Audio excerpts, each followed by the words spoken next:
All right, everybody. So real quick, just want to send a quick video out and really just my tale of the market. Again, this is not rehearsed. This is just really quick giving you guys my 2 cents on what I think.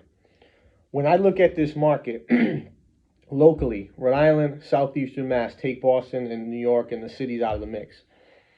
We are in obviously a very high, very, very strong seller's market. And I deal with buyers and investors all the time. And the question that I get all the time is, when do I think it's going to change? I'll tell you when and why.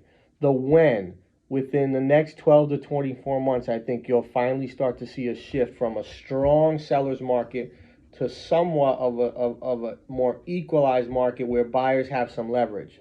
Why? Number one, for foreclosures, auctions, forbearances, and short sales. At some point, that switch that's been flipped off will be flipped back on. That's an important factor for this market. It's an important factor for the market because what it does is it increases supply. So that's your first leg of the stool. Number two, interest rates start to creep up, right? So they've crept up and they've pulled back and they've crept up and they pull back. As rates creep up and supply creeps up, it takes buyer purchasing power down and buyers come out of the market. So what happens is that buyer, that first time buyer that can afford 300K, right? Now when rates tick up 100 basis points, they can only afford 200 or 225 or 250 or whatever that looks like. So your buyer pool shrinks.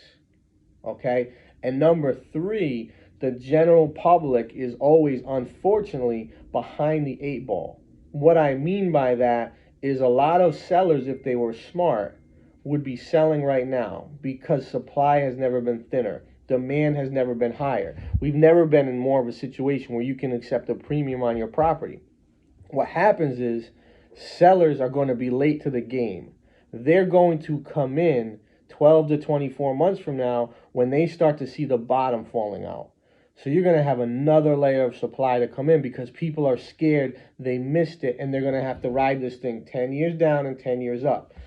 So that's why and when I think this market changes. I hope you guys get a chance to listen to it. It's about 2.5 minute long video, but I think there's a lot of value here, and I think this can really help folks understand what my take is on the market over the next year to 2 years.